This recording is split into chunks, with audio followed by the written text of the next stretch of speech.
Greetings and welcome to Business 10. This is our chapter 1, our first chapter.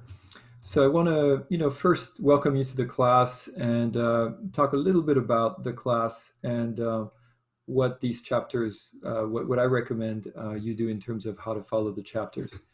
As you can see, I'll be using PowerPoint for these lectures. What I recommend that you do is that you follow along not just with PowerPoint, but with the OpenStax textbook. You have the link, it's in Canvas, but remember that everything that I'm showing you right now is really a way to apply and summarize the content of the textbook. So, if you just follow along, each of the exhibits and cases and items are there.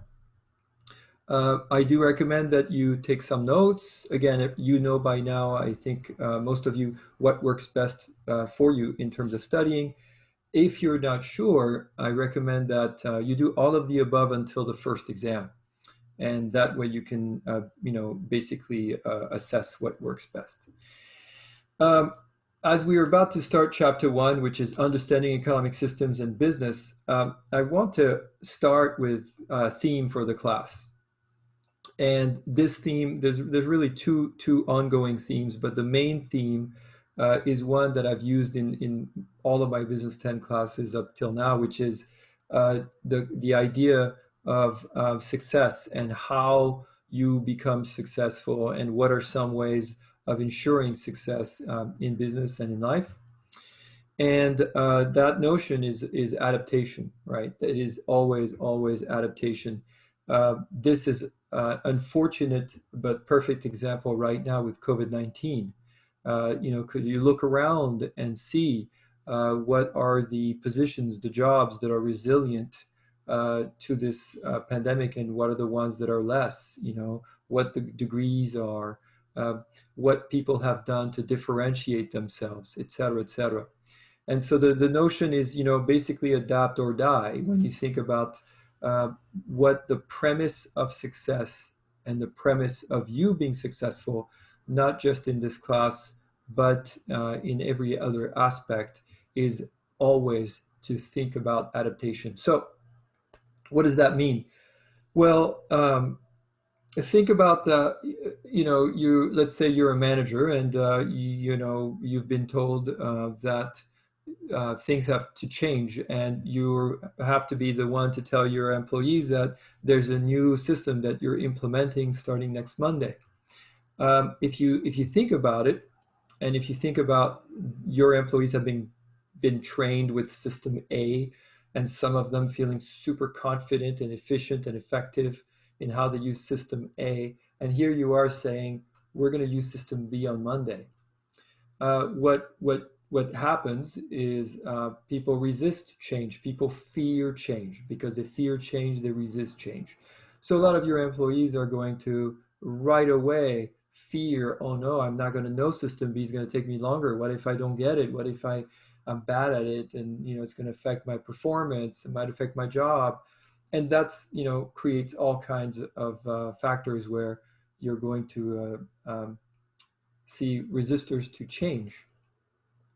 One of the notions in terms of this, going back to the notion of adaptation, the adapt or die, is for you to really start to legitimately see change as an opportunity. See change as an opportunity. And be the one who goes up to your boss and says, you said Monday, can I have access to system B now? Do you guys have a way to test it out? Is there a beta that I can have access to? Are you giving early training?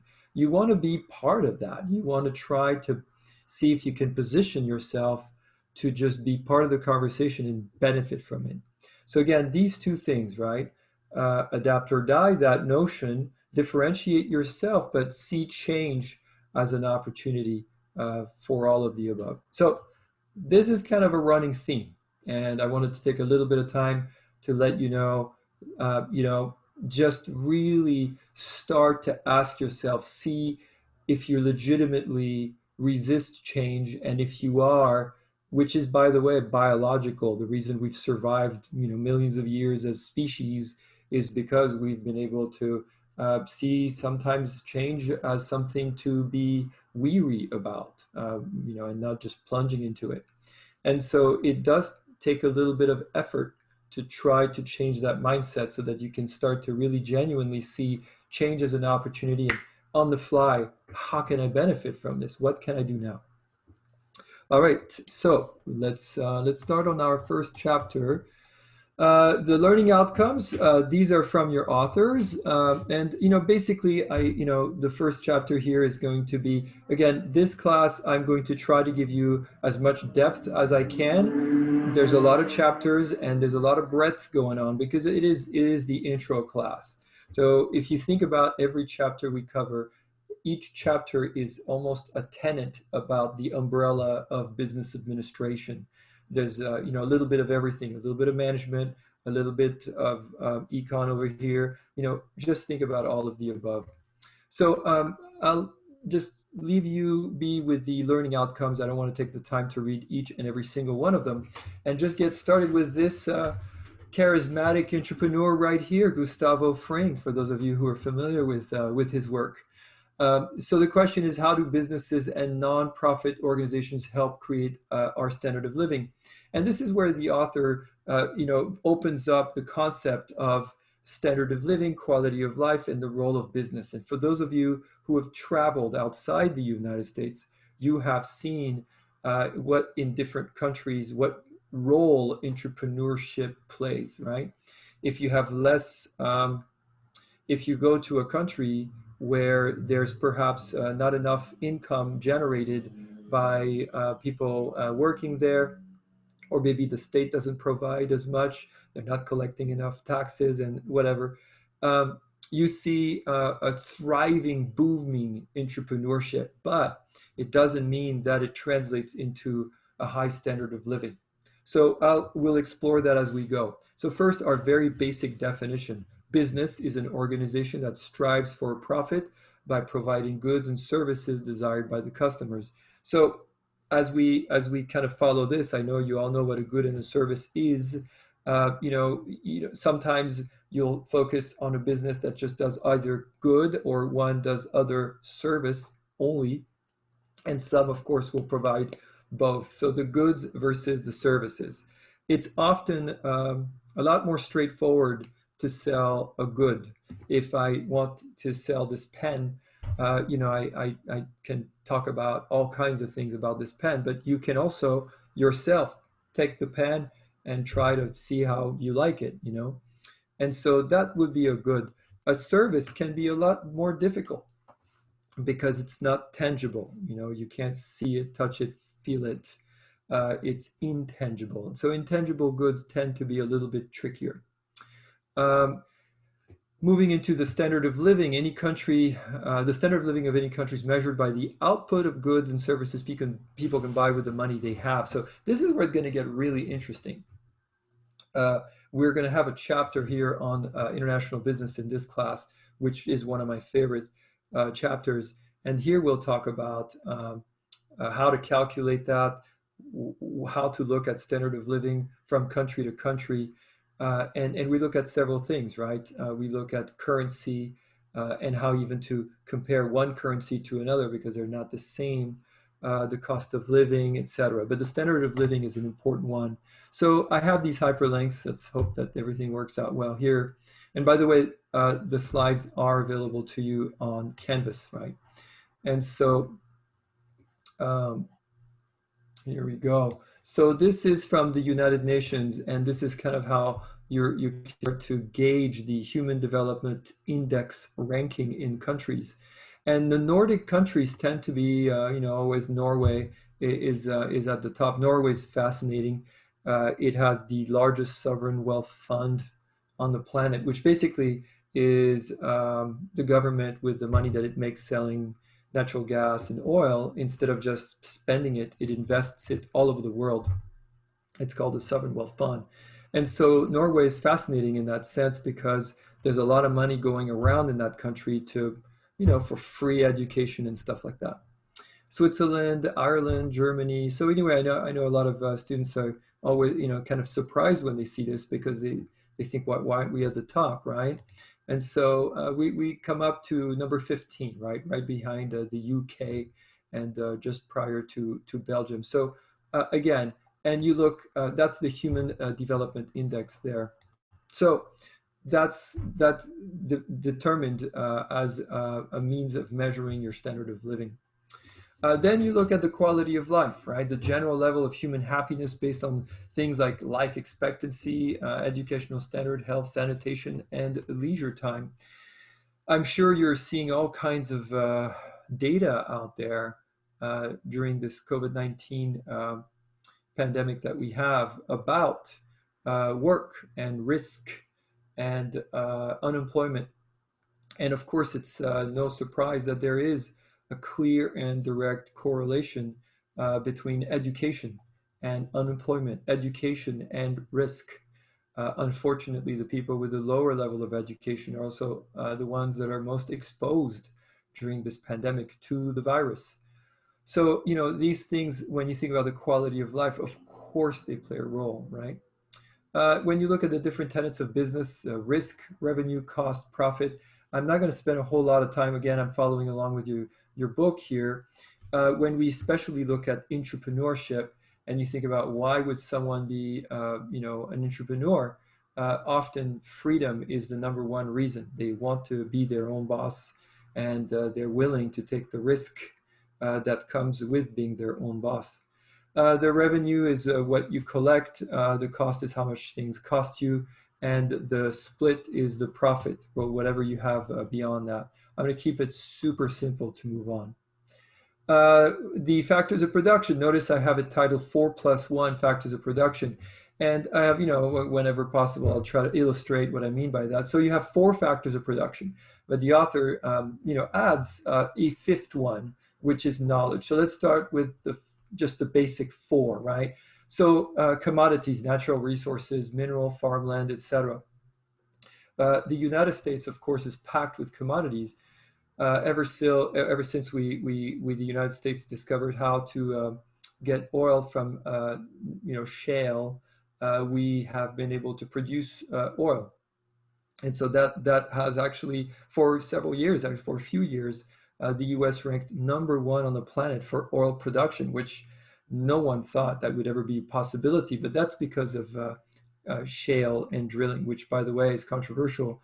There's all kinds of reports out there about the unintended consequences to people who live in communities that have that. And so that's a natural resource. If the country is abundant, there's again farmland, minerals with natural resources. If you think about countries that have very little natural resources, think about, for example, Japan, tiny little island, and a lot of what it needs has to be imported in the country. Lumber, for example, has to be all imported. And so, Japan has had to develop other core competencies. By the way, number 5 is one of the main core competencies of Japan, knowledge. And so then for number 2, we're getting into labor, human resources, economic contribution of people working with their minds and muscle. California. California is the number 1 state in the US in terms of gross domestic product. It's the number 1 state in the US in terms of population.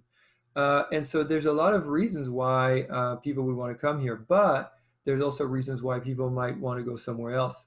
Example is cost, right? So we have highly educated workforce in the state of California, but that comes with also the costs associated with living or operating in California. So what does that mean? Well, as long as you can attract a strong knowledge workforce, and I'm kind of mixing the two here with labor and human resources, then you will attract investments. You will attract, domestic investment, foreign investment in the form of factories, businesses, etc. Right? You want your people educated.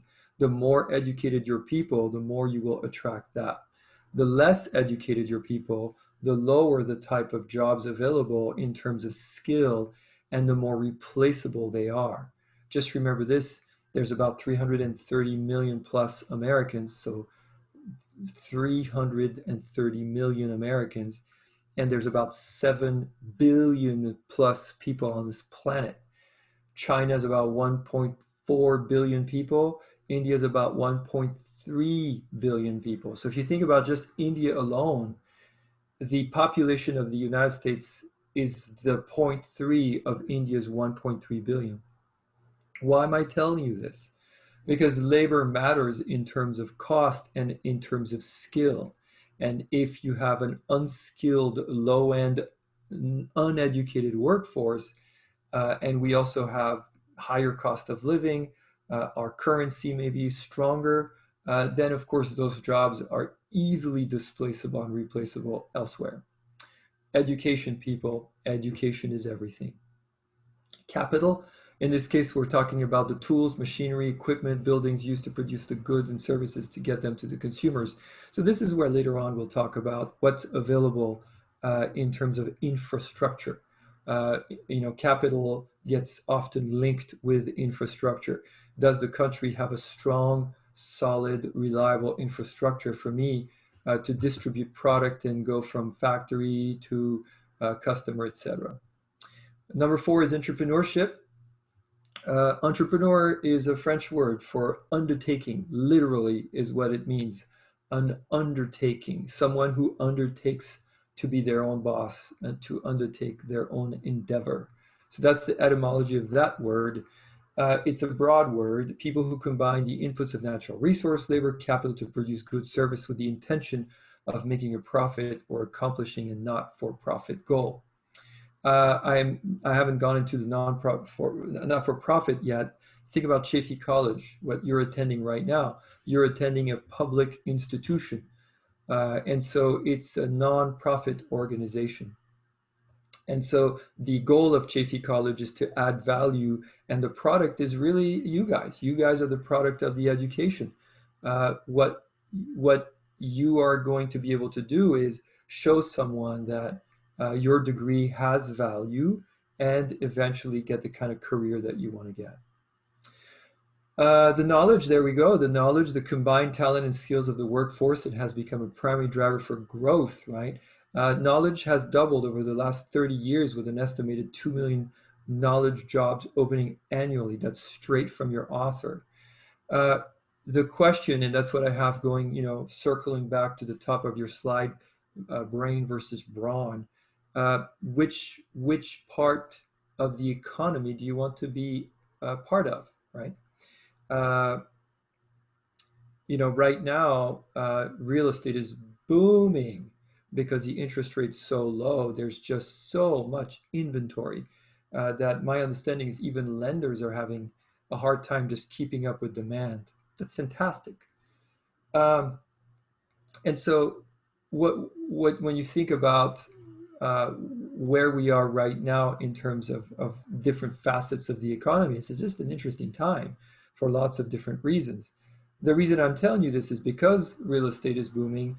I know I have students who are thinking, I'm going to pause on my education and work in construction right now because I can get decent cash in construction.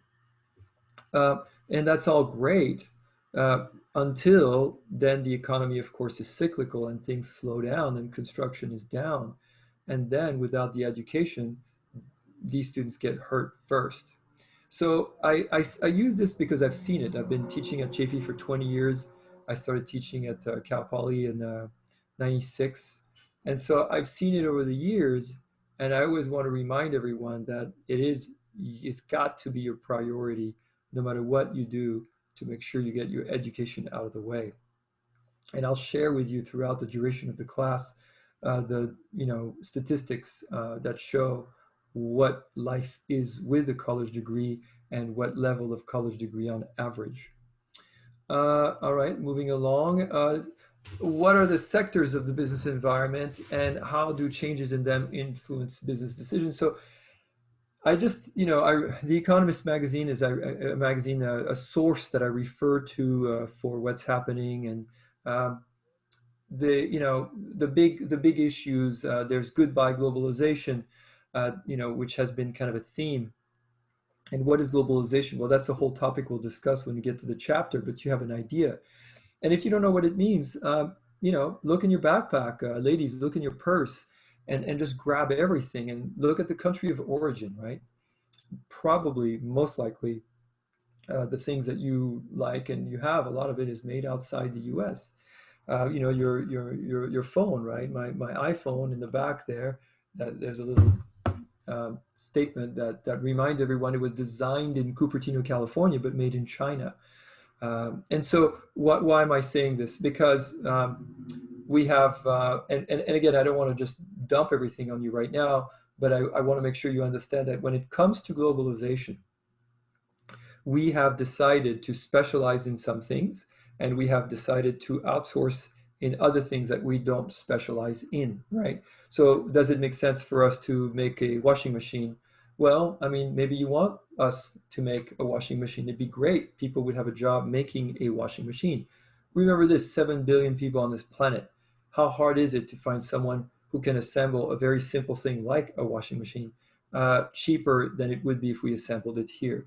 So the question is, what do we want to specialize in? How do we want to focus our energy and our resources, right? And this is where in econ you talk about that comparative advantage, right? Uh, and so having said all that, there's been a tendency right now with this whole pandemic for countries to kind of be enclosed again and say, I'm going to try to do everything on my own. That's what this is all about.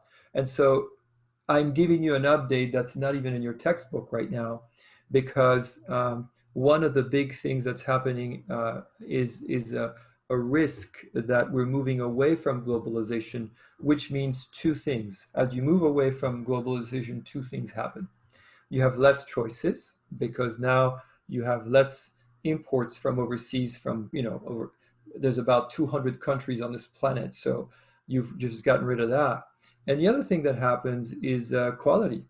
So the quality is not the same because you're trying to do something you didn't used to specialize in, and you're not getting the thing that someone specialized in. The third and last one, of course, is the cost, right? Because I'm not specializing in, number one, it affects my quality, but number two, I'm not able to make it as efficiently as this other country was doing, which means the cost is now higher. So that's the three things right there. So what does that mean? Imagine that dollar that you have, that dollar shrunk. You used to be able to stretch that dollar and used to be able to buy that import, whatever. Now you have to buy the thing that is made here, which means it's going to cost more, which means you're going to have less money to spend on other things like diapers or whatever you need. Well, not you maybe, but your children. And then, of course, no need to really go into detail about the pandemic, but that's the big one. All right, the dynamic business environment. Again, please follow along with your book, and so you'll see that straight from your book. This is an important one right here. What we have here is these external forces that affect the internal environment. I want you to look around your room right now, at home, wherever you are. I want you to look around the room, and I imagine there's four walls, right? And I want you to think about those four walls as being the business, right? And I want you to think about everything inside those four walls. And we're going to call those things the controllable environment, right? What is it that you control? Well, you have your business plan, hopefully. You have your budget that you control. Now, of course, there's external factors that are going to determine how much of it you're going to have. You're going to control how many employees you want. You're going to control decision making on marketing, on finance, decision making on hiring, separating. All of these things are internal factors, right? But of course, outside the four walls, there's these things that you cannot control. And here we have them here, the economic environment, the political, legal, demographic, social, competitive, global, technological, economic, all of those we're going to call the uncontrollable external environment. And of course, they put pressure on everything you're doing. So it's like an ongoing tug of war between what you're trying to accomplish as a business and what's happening outside. When you look at that pie chart right there, of course, the one right now that's getting just crushing everything is economic, right? The global economic condition is in dire straits because of the pandemic. So you can put global and economic together. So several things are going on. Let's see, in terms of economic, well, let's see, I have another hyperlink here for you let's bring this here. There we go. So this is from MIT, their webpage on economic complexity. And I wanted to show you this because I want to make sure that, as you take this class, I mean, there's going to be a couple of students out there who are going to say, just tell me what I want to hear, tell me what I want to know. Is this going to be on the exam? I want to be done, right? And I'm assuming those students are not going to be watching this video here. If you are watching this video, I want to first congratulate you for sticking it out, because I want to make sure that you learn more than just a bunch of terms that you're going to memorize for an exam.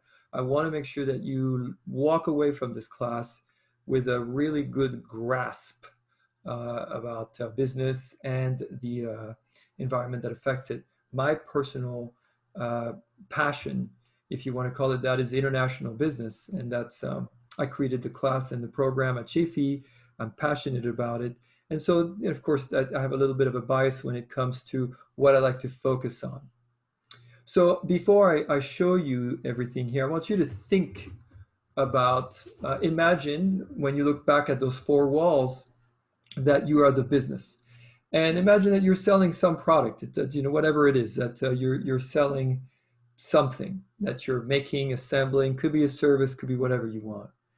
And I want you to imagine your best customer, right? You have someone who's a good repeat customer, you have a good relationship with them, they like you, they're extremely loyal to you, and you do more business with them than anybody else. And I want you to imagine and I think who that is for the United States, right? Who's our best friend? 200 countries on planet Earth, well, depending on who's measuring, and of the 200 countries, who buys most from us? The US. Who spends their money on us? What are the top two countries that you're thinking about? So now that we've gone through this little exercise and you have some ideas, let's see, right? And so what we have here, by the way, this is a really cool way. It's the oec.world if you're interested, and if you want to Google it, it's MIT economic complexity. This gives you some quick facts at the top, right? If our GDP is about $20 trillion right here, which is number one in the world. Our growth rate from 08 to 2018 was 39%. Anyway, there's some basic information over here. But as we scroll down, we get some really cool little, more interesting little charts, right? Some are really sobering, such as right here. Sorry, my computer's slowing down. There we go. Comparison in time in terms of exports, right? Holy smokes, look at that. So, and then product and trade. So who's our best friend, right? Who is our best friend? Our best friend in the whole world is Mexico. Mexico is your best customer. This is your number one repeat customer. And I want you to think about that. And this is business, but what we'll find out is, of course, politics affects business. And I want you to think about politics, and I want you to think about policy. And I want you to ask yourself if you can predict that trade with Mexico will go up or down in the future. Is Mexico going to be more or less inclined to invest and spend money in the U.S., with considering policy? Canada is number two. So yes, Mexico number one, and then Canada. And of course, number three is China. Maybe several of you guessed China. Sometimes I have students guessing Germany. But what does that mean? It means that we do our business in North America is what that means, right? And, in terms of imports to the United States, then of course we buy 20% of our stuff from China. But again, there's bilateral trade, significant bilateral trade going with Mexico and Canada. There you go, our best friend. We import cars, that's our number one import. and our number one export, to piggyback to where we were, circle back to what we talked about earlier, is oil. It's still oil because of demand in the world for oil. I wanted to share that with you. In terms of social, of course, the entire movement, the Black Lives Matter movement, has transformed things. It's shaken up things. It's great to see what companies have gotten the message. It's great to see who is doing something about it in terms of equity. And so what I have here is from Business Insider, the 6 brands that reveal plans to change their names. It's about time. There are some things that came out of this movement that have really been positive, right? And so just to kind of show you some of, sorry about the ads, but these are the brands that are where their parent companies are doing something about it. So again, this wheel is showing you what environment is affecting what. I have on the left here, when you talk about the different changes that are happening, I have in terms of technology. I know everybody hears about the electric cars, and some people think, great, who cares, and not for me, I don't care, whatever, whatever. But here are things that you need to know. I have bottom left a resource here from the economist sourcing Bloomberg that is a forecast of electric vehicle sales. It's a forecast by Bloomberg, by OPEC, and by Exxon. And what you can see here in terms of millions of cars, you can see from 2020, which is now, you can see what's going to happen in the future. Nobody knows exactly what's going to happen. Top left of the screen, what you're seeing here is from 2008 up until the future, moving to the very end of 2022. What's happening to these 2 variables? One of the variables is the cost of the battery, and you can see that cost going down. That's the one going top left, bottom right. And of course, bottom left, top right is the energy density. For those of you who are familiar with the computer industry, this is something that Moore came up with called Moore's Law, which showed that every year the speed of CPUs and computers was going up, but at the same time the cost was going down, right? So the computers were getting faster and cheaper year after year after year. Think of that Moore's Law applying to electric cars. They're getting cheaper and they're going to go farther. And so the question is, eventually there is a displacement with the combustion engine where it doesn't make financial sense for someone to buy a car that maybe has a lifespan of 150,000 miles and will cost a lot, where you have to change the oil and the transmission and all these things to worry about, and the belts and the oil change, where you have a car you just plug in with very little maintenance. And on top of that, on one charge, 300, 400, 500 miles is what we're talking about. And now there's talk of a new battery coming out with a lifetime of 1,000,000 miles. So there is a displacement that is currently taking place and will continue to take place with the slow death of the combustion engine. And I know some people are freaking out. It doesn't mean they're all going to be gone, but it just means that people will choose a cheaper alternative, and that will be it. Anyway, you can you can add technology to that. You can add global to that. There's lots going on in terms of foreign companies. China has several car companies that they're working on, selling, etc. This is the wheel, people. Competitive. Let's talk about competitive a little bit. The exercise that I usually have here is for you to think about just what competition means.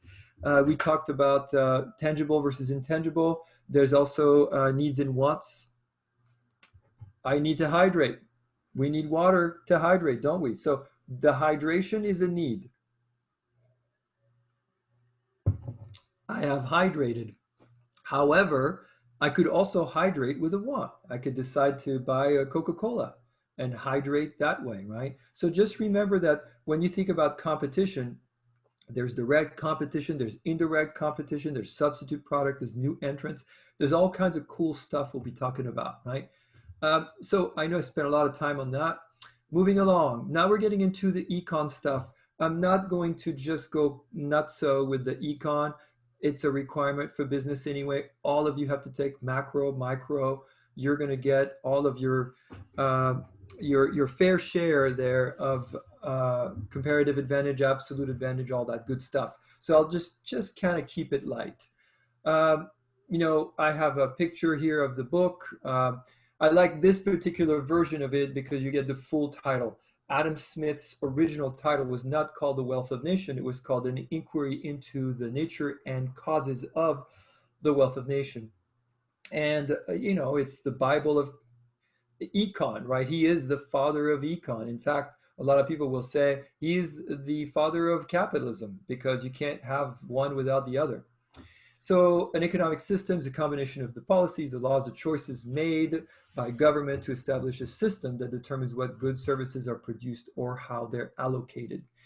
And so, because we have a more, capitalistic system, mixed economy, really, the government doesn't tell us what to do in terms of production, right? Of course, it has some involvement. Farming is a great example. We have government subsidies. So in this case, government does really kind of get involved, doesn't it? Where it tells farmers, don't plant this, don't produce that, or plant this instead, or I'm going to subsidize this for you with lower cost. So we have kind of an interesting thing going on there. That's why really we do have a mixed economy. Economics is a study of how the society uses scarce resource to produce and distribute goods and services. And this is where you have varying degrees of that, right? Let's see. The basic systems, again, these are some of the topics from the Economist magazine. The rise of millennial socialism and the next capitalist revolution. There's all these talks going on. I'm not going to go through the whole table with you, but you will need to know the differences, hint, hint. And so when you compare the four here, capitalism, communism, socialism, mixed economy, the book will list the United States as capitalist. I know that other books will tell you that it's more of a mixed economy. Uh, just kind of know that. It depends what the source is. And again, capitalism usually is business are privately owned with minimal government ownership or interference. And that's the thing, right? It's the government thing where are we really with that? Communism, government owns all or most enterprises. You look at Cuba, you look at, anyway, by the way, let me just talk about that real quick. Communism. If you think about the usual suspects when we think about communism, right? So, China, Cuba, North Korea, but, Vietnam, yeah, right? Uh, you know, when Karl Marx wrote, the Communist Manifesto and Das Kapital, when you look at and study his writings, nowhere in there does it talk about how to create a stock market or commodities market or futures market in those countries, right? And yet, Vietnam has a pretty robust and healthy stock market, and of course, China has a very robust and healthy stock market. Vietnam has McDonald's, the Hilton Hotel. However, North Korea does not, right? None of the above. So if we were to have like a spectrum of communism, the one that's like real hardcore, like die hard communism, it's gonna be North Korea is the crown jewel. They're talk like a duck, walk like a duck, sorry, quack like a duck, walk like a duck, looks like a duck, it's a duck. North Korea is hardcore, the real deal communist. China is interesting, right? Because it's communist with capitalist characteristics, right? And so it's a long time ago. It was Chao Zeiming, I believe, who said, if it doesn't matter if the cat is black or the cat is white, as long as the cat can catch mouse, right? And it was his way of saying, you want to call us communist, call us communist. It doesn't matter as long as we make the system work, right? But anyway, I'm giving you a little bit more than what's in the book because I don't want to oversimplify some of the aspects that are way more nuanced and interesting. So just remember, when you see these words, they're all these words: socialism, what exactly is, there's different levels of socialism, etc. Capitalism, the most capitalist place in the world. Think about that for a second. What country or place is the most capitalist place in the world? So as you think about that, there's different ways of measuring this, right? But traditionally, when we talk about ease of doing business, openness to trade, openness to some other country coming in, uh, Hong Kong. Hong Kong is number one in the world. You want to go to Hong Kong right now, today, you want to fly there, well, pretending that there's no COVID, and you want to start your business as a foreigner, one form, one piece of paper. If things haven't changed, it's the other place in the world. Hong Kong, New Zealand is always up there, and Singapore. Those are usually the top three countries in the world most capitalist, which is ironic considering that Hong Kong is technically a province of China. All right. So again, I know I spent a little bit more time than I wanted to spend there. Again, your author is going to tell us that the United States is capitalist. That's fine. For the sake of this, I don't want to confuse you. We're going to stick to the author. Cuba, North Korea is communist. Vietnam, technically, of course, is communist. China, on paper, is communist. And then socialism, this is where it gets really interesting. Finland, India, Israel. India, okay, it's socialist on paper, yes, yes. It's also the biggest democracy on the planet. And so it's, again, things are really nuanced. I hope you're not just putting a hardcore label like this is what socialism is and this is how it works, because there's all kinds of varying degrees. And of course, mixed degree, Great Britain, France, mixed economy, sorry, Great Britain, France, Sweden, Canada. I tend to push the US in there, but again, it depends. All right. How do economic growth, full employment, price stability, and inflation indicate a nation's health? Well, lucky you, there's a lot of stuff going on in the news right now. So first, the GDP, you've heard that, you know what it is. It's a total market value of all final goods and services produced within the borders of a nation each year. The GDP, a lot of people are going to tell you that it's good, but it's not great because it's flawed, right? When you're talking about Google and other American IT companies having between all of them over $1 trillion worth of capital sitting in Ireland, just Ireland alone, well, that doesn't get counted as the GDP. And so because we're so global, things get kind of weird when you start to measure things by looking just at that. And so what I'm going to show you here is through, by the way, yes, I use Wikipedia, shame on me. And I use Wikipedia in this case because what I have really is the IMF, right? So what we're looking at here is a ranking of countries by nominal GDP. And as of 2019, the US is still number one at $21 trillion. The Economic Observatory earlier was showing about 20, so it depends on the source. And the European Union is number two, except it doesn't say number two. Why? Anybody know? Why do we have the US as number one and China as number two? Well, because the European Union is not a country, right? Again, we'll talk more about how it's set up when we cover the chapter on global. China's number two at $14 trillion. As you can see, Indonesia is the last country to be part of what we call the $1 trillion club.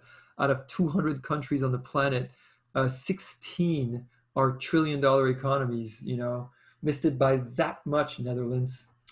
And tiny little Switzerland, look at you, 715 billion. So anyway, these just to kind of give you an idea, that's how that works right there. I talked about Taiwan and Hong Kong earlier. Look at Taiwan right there, $500 billion. So that's it for that. Let's see the rate of growth. So there's two ways of looking. You want to look at the economy, looking at the GDP, but also, of course, what's important is how fast the economy is growing, right? Year to year. So the growth in real GDP is going to really be an important part of the picture. In the past 5 years, even though the US GDP is the biggest one on the planet, what's been interesting to see is that, of course, China and India not only have ginormous GDPs, but their GDPs are going way faster than the, our GDP. So this is from the International Monetary Fund, the IMF, and it's showing you over here growth by color. So green, of course, 6% more, and red less than -3. So most countries, most places are showing that.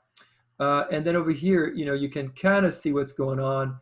I hope you could consider what I'm seeing, but of course, everybody, the whole world, kind of drops to -3, -6 in terms of GDP growth. We're all in trouble.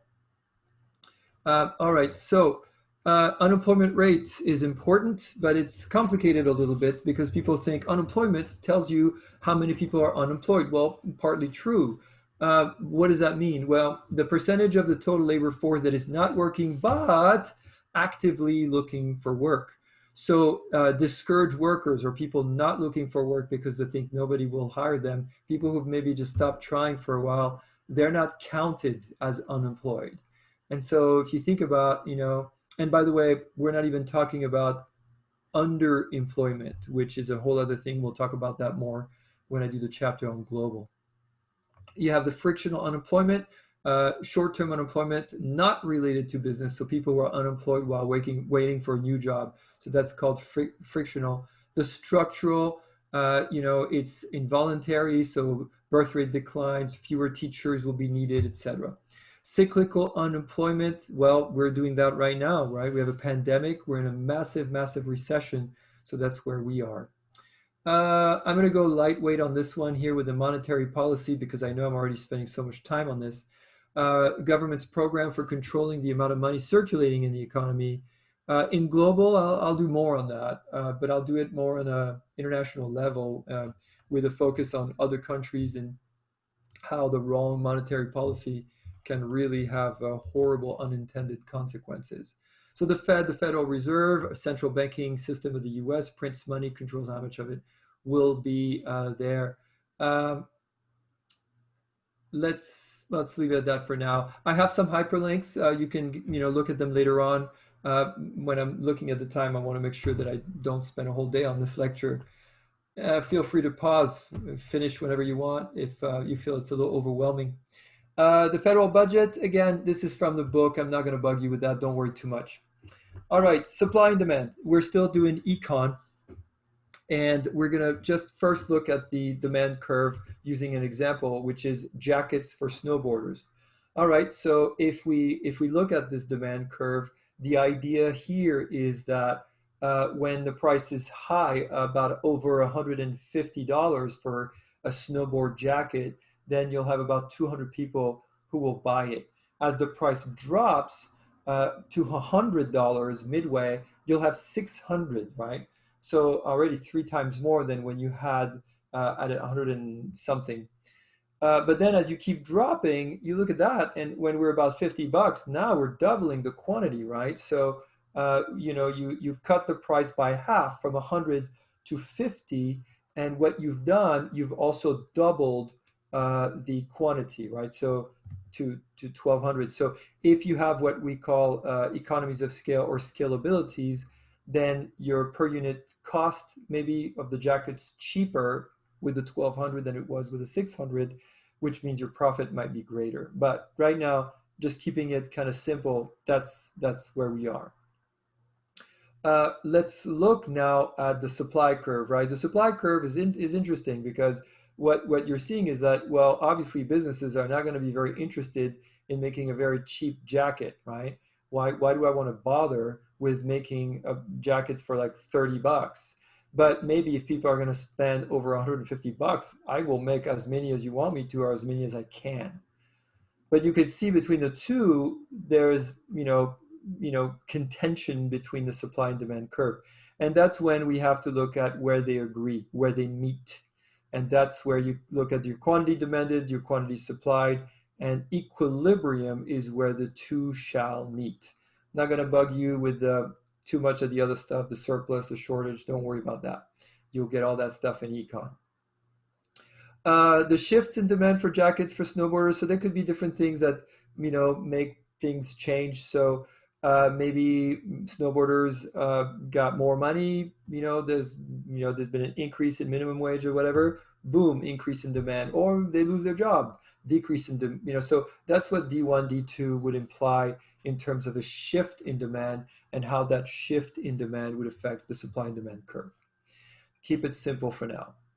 The numbers of suppliers in a market defines the market structure. So now what we're looking at is we're done with the whole supply and demand thing, and we're looking at markets as a structure. So we know what competition is, and we're going to look at the two different levels of competition, the perfect competition and monopolistic competition. And then we'll look at a pure monopoly and a oligopoly. So in both the perfect competition, you and the monopolistic competition, you have many firms in the market. For monopoly, obviously, you have one. In high school, I'm sure you all studied the whole thing on Monopoly. You play the game Monopoly, that bald guy with the mustache, of course. You maybe don't know who that is, but for those of you who are familiar with him, he was Rockefeller. He's the guy who had Standard Oil, right? He was a reviled human being. The story of Standard Oil was horrific. The American dream of striking gold by drilling a hole in the ground and having oil come out, and boom, I can sell my own oil. He just crushed that by having Standard Oil just force people to sell to him by buying the intermediaries, right? You couldn't ship your oil because he owned every aspect of the distribution of oil. So because of him, we have antitrust laws, right? The Sherman Act, the Clayton Act. Those are laws that were created. People refer to them as anti-monopoly laws, but that's not really true. They're not designed to prevent monopolies. That's more like of a cause and effect. They're designed to protect competition. And the way you protect competition is when you have to put a stop to anti-competitive behavior. And in this case, a monopoly is anti-competitive behavior. Let's go with oligopoly is also an anti-competitive behavior. If you want to do a fun search, you can do a Google search on US airline industry oligopoly.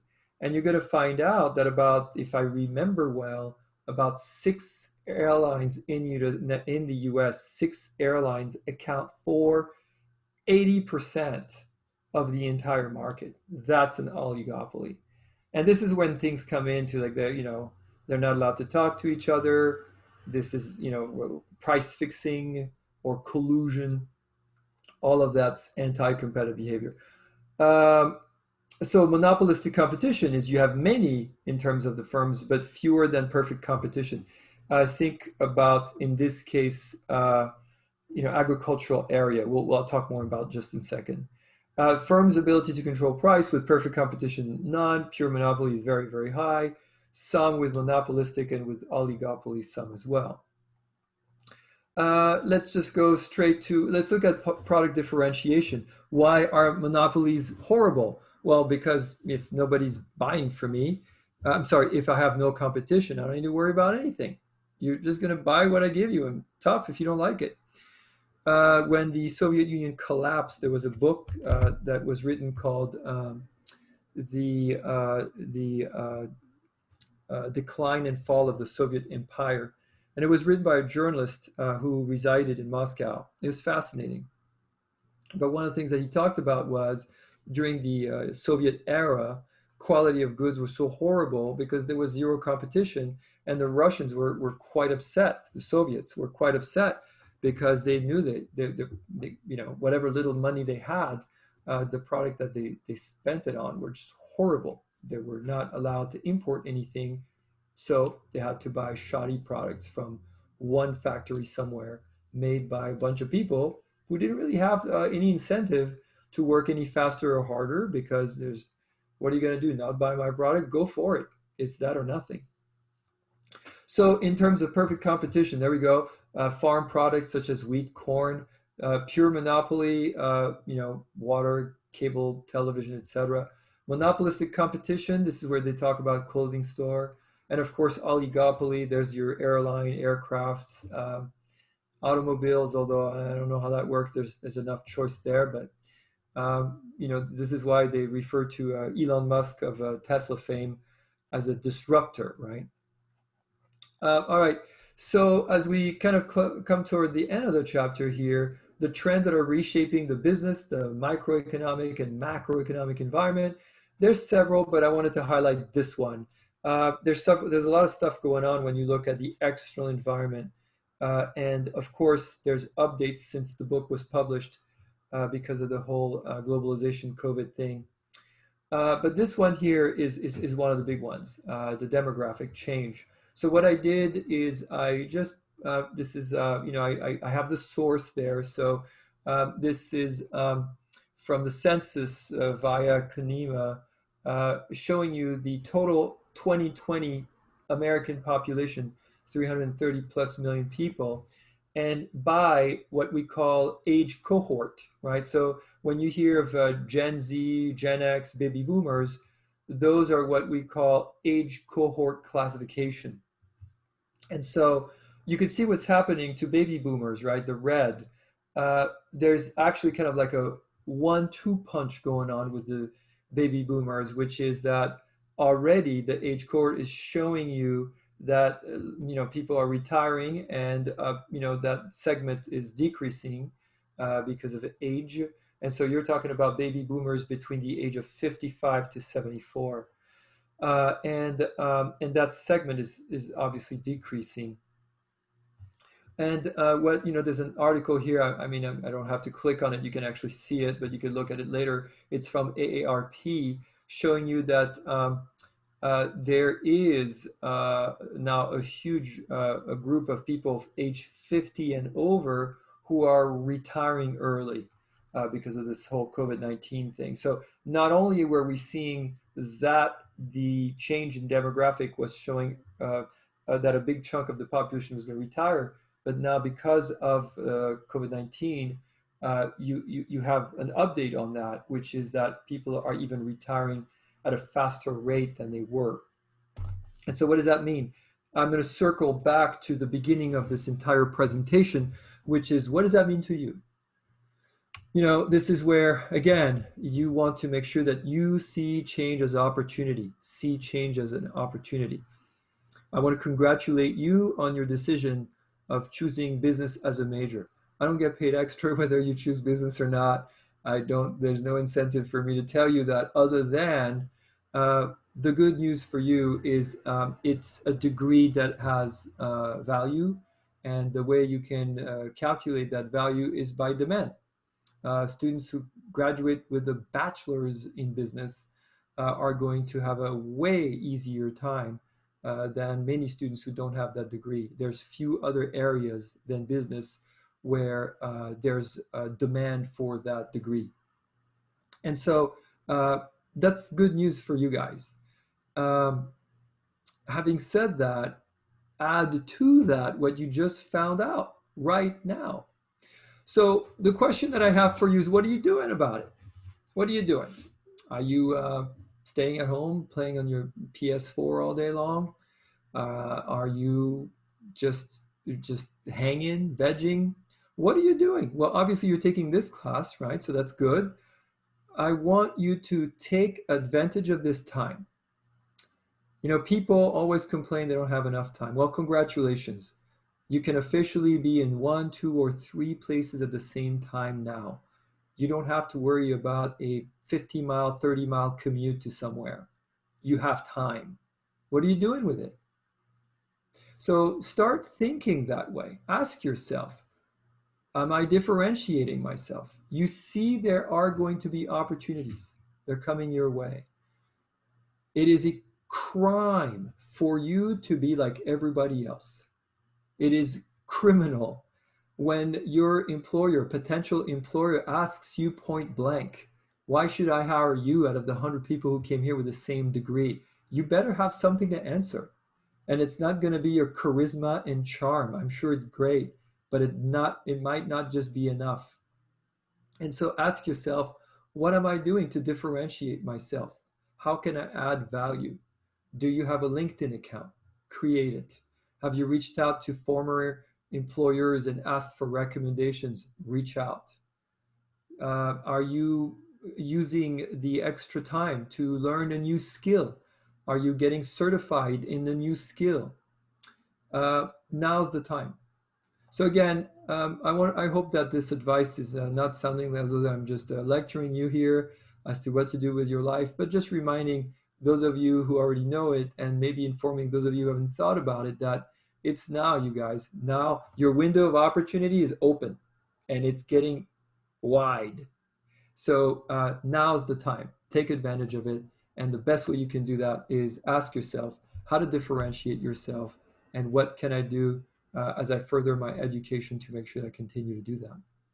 That's it. That's the end of that. And so I will please email me, post to the forum on Canvas if you have any questions, and I shall see you guys in chapter 2.